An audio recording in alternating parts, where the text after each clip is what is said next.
Ok, merci bien-aimé dans le Seigneur. Balingami bandimi bana na Nzambe.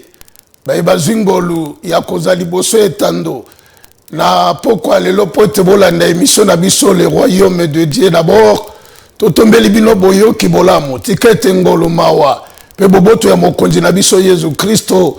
Boza na bino na bisika biso bebozu konzo toma koki ya kolanda biso. Tokuta ina bino na émission na biso le royaume de Dieu d'abord. Tozwa itinda ko ute pa ya mokonzi Yesu toya kosakola sango malamu ya bokonzi ya likolo. Tokobunda bitumba butuna moi kola mukatongo koluka mbongo poto bala tobota totunga tosala ba voyage tosala nyoso. La Bible zolo bana biso nyoso wana eza nango bien. Mais ayebisaki biso eloko eza priorité liboso. Alobaki chercher premièrement le royaume et la justice de Dieu et vous aurez toutes choses par après. Ya solo bien aimé, atambongo tozui, yangote kosomba paradis. Atobali la première belle fille du monde. Yangote kopesa yo accès na paradis. Ato commis les grands milliardaires du monde. Yangote moto kosombe lo paradis. Mais paradis tokozwango par la foi en Jésus-Christ. Pe paradis tokozwango tango tozana bomoi. L'air to yambili loba ya Nzambe to bongoli mitema. Pe to longwi na mabe. Nde to préparer siko paradis na biso. Mikolo ezo kende tongo ezo tana buto ezo inda. Age ezo poussana. Nous avançons sûrement vers le séjour des morts.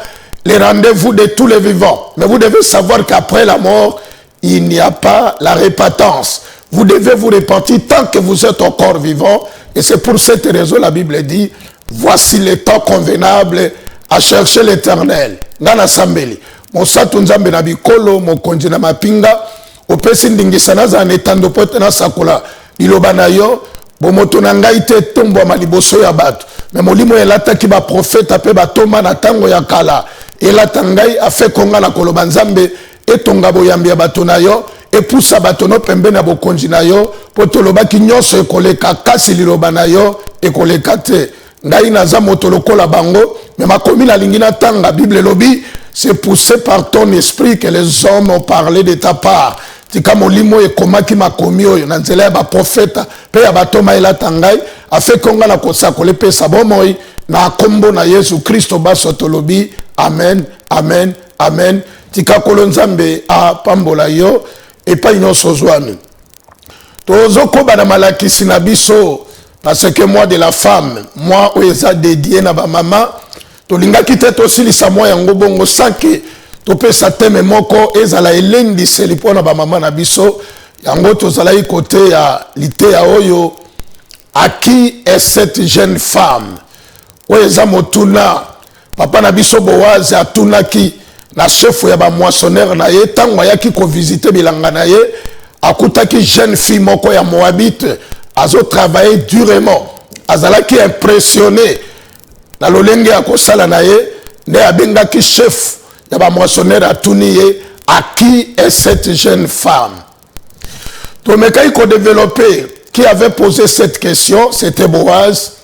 Et qu'est-ce qu'il avait poussé à poser la question? La façon dont Ruth travaillait. Et qui était cette jeune femme?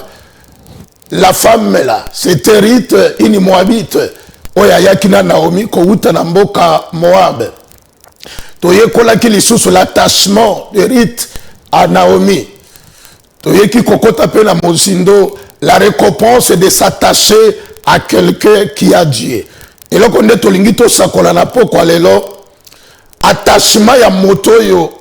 Azana nzambe soki okangami na ye akomema yo na excellence pesa mato imoketo kende ko sakola na yo kaka mingi tolobaka celui qui trouve une femme trouve le bonheur. C'est le proverbe chapitre 18 au verset 22. Mais quelle femme o bazolo banabiso soko trouver o trouver bonheur? Parce que soki tokokota na mozindo te ya kofungola bato ba comprendre.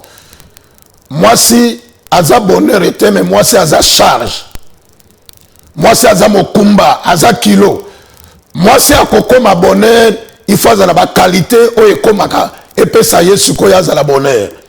Yango yoki kaka proverbe ye moko azoloba. Na mokanda na proverbe na chapitre 19 et 14. Alobi, on peut hériter de ses parents la richesse et les maisons, mais une femme intelligente est un don de Dieu. Cela veut dire, bah, par exemple, quand tu connais l'héritage, il y a ma pango, il y a des immeubles, des villas, des comptes dans la banque. Mais quand la moitié à Mayele, il y a des libonza et pas yanzam. Donc, la femme qui sera le bonheur de son mari, c'est la femme qui a l'intelligence. Moi, si à Mayele, ndaza la kamosungi. Tango bazo benga ye mosungi, motaza ko epole mobali. Motazo tia mobali maboko pote ba percer, ba développer, ba avancer, ba kende sikoyo liboso. Mais ce qui obali mwasi, oyo azangi ba qualité wana, aza mokumba monene, oyo kokomela yo. Alors lelo tolingi toyekola mosala Naomi asalaki na vie ya Ruth. Tango bakomaki na Bethlehem, il fallait sikoyo Naomi akoche mwana na ye ya mwasi na kombo ya Ruth. Bible lobi tango Ruth autaki na bilanga, c'est le chapitre 2. Il y a Ruth wana. Kobandela verset, kokoma tina verset na biso 8. Tango auti na bilanga sikoyo Naomi atuni. Okende ko glaner nelanga ya nani. Aibise no epai na kende ki na glaner nelanga moko boye. Balobi yango ya un certain Boaz. Nde Naomi sikoyo alobi mais ça tombe bien. Tika nzambe ya bomo ipe ya bakufa pambolama. Okende kokoya na maboko ya moto yo aza parenté ya Elimelech mobali nanga. Donc Ruth akutani na ye na Boaz, mais azoya ko découvrir que Boaz aza parenté ya pauvre mobali ya Naomi et pas ya Naomi emoko. Naomi motazo révélé la personne de Boaz. Qui est Boaz? Ruth akutani na ye kaka amone lokola kolo bilanga, mais grandeur na ye na révélation ya monene ya Boaz motazalaki nango ezalaki sikoyo Naomi. Alors tango basololi na Naomi, de Naomi a yebisi siko Ruth mwana na ye, abi okokendo glaner lisusu na bilanga mosusu te, kende kaka ndenge alobaki na yo, oglaner na bilanga na ye. Abandi kokende ko glaner na bilanga na ye, na ba serviteur na ye, na ba servante na ye ensemble, ndenge masole kendeki. Lelo tozozwa chapitre na biso 3, tokoyoka verset na biso 1, Okomatina verset na biso sikoyo 5. Naomi, sa belle-mère, lui dit, ma fille, je voudrais assurer ton repos afin que tu sois heureuse. Et maintenant, Boaz avec les servantes duquel tu as été, n'est-il pas notre parent? Voici, il doit faner cette nuit les orges qui sont dans l'air. Lave-toi, oins-toi, puis remets tes habits et descends à l'air. Tu ne te feras pas connaître à lui jusqu'à ce qu'il y ait achevé de manger et de boire. Verset 4. Et quand il ira se coucher, observe le lieu où il se couche, ensuite va. Découvre ce pied et couche-toi. Il te dira lui-même ce que tu as à faire. Verset 5. Et elle lui répondit, je ferai tout ce que tu as dit. Gloire au Seigneur. Bien-aimé, awa nazomona sikoyo coach abandi mosala. Moto nazobenga coach eza Naomi abandi ko coacher sikoyo Ruth po ete apusa epembeni ya Boaz lisolo ya monene ekende ko salema. Bible lobi siko tango Naomi ayebisi Ruth alobi na poko lelo Boaz aza na mosala monene ya kosala. Mais nazosenga yo misukola, mipetola, lata bilambano ya kitoko, tia malasi ya solo kitoko na nzoto kende. Vanda siko bisika ba servante ne bakozala. Ekosilisa ekomela, kolia, yo observe place nini na okende kolala. Alo tango bato nyonso bakozala disperser, yo kende kaka malembe, kofungolela mba kote ya tolo te, kote ya mutu te, yo fongola kaka elamba kote ya makolo na ye, tia mutu na ye. Tia mutu na yo wana. Ye moko akosentir moto ya mutu na yo, tango akolamuka, akoyebisa yo eloko nini oyo sengeli kosala. Na sepelaki na réponse ya Ruth, ayebisi bokilo na ya lobi, na kosala oyo nyonso oyo yo oyebisinga. Na kosilisa lite oyo bo etefona yebisa révélation za na kati wana. Naomi aza lokola pasteur. Ruth aza lokola mondimi. Boaz azo représenter Nzambe.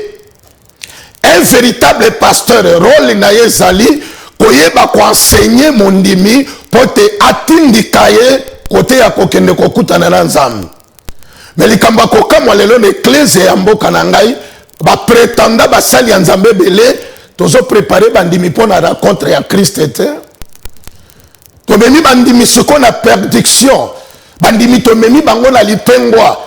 Mais Ruth bazo yebisa ye na Boaz na Naomi pardon pasteur na ye coach na ye alobi motozo kende pa ina siko yelo kwa liboso nazo senga misukola mi petola lata bilamba na ya kitoko pe kende okende kotia mutu na yo na se ya makolo na ye.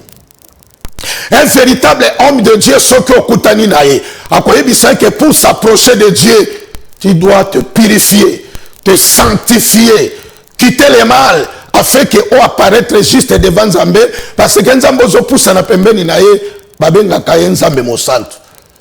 Esaïe alobi yango na chapitre 1 na verset 16. Alobi lavez-vous, purifiez-vous, ôtez au devant de moi la méchanceté de vos œuvres. Un véritable homme de Dieu, enseignement na ye, il fait me babandimi na purification, na sanctification, na bando du péché, parce que sans la sanctification, personne ne verra Dieu. Mais pour que les fidèles soient purifiés, soient sanctifiés, il faut que les hommes de Dieu doivent aussi enseigner les enseignements sur la sanctification. Mais les autres ont koka kote ya mate ya kibosa tout parce que biso moko batei tozana poto. Yo kote ya bato batike kobo yo moko passer na kati église ozana seni makango. Kote ya kobo ndeni. Monoko ekoma yo kilote. Parce que bato betaka na bango bazotala yo tango zotelema wana. Okokate. Mais il faut tobosana te que sans la sanctification, personne ne verra Dieu. Ruth ne pouvait pas s'approcher de Boaz cette nuit-là, ce qui a soukolakate, ce qui a mis petolakate, ce qui a la takabilamba ya biente. On ne peut pas s'approcher vers Dieu. Il faut tomi soukola. Il faut tomi petola. Il faut to longola mbindo ya mabe tozana yango. Balingami. Mboka na biso ba ecclesia nde tondi ebele.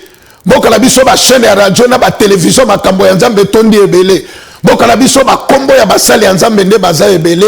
Est-ce que tozana véritable basali ya Nzambe o bazo préparer peuple ya Nzambe pour l'enlèvement. O bazo préparer peuple ya Nzambe pour le retour à Christ. O bazo préparer peuple ya Nzambe ndenge apôtre Paul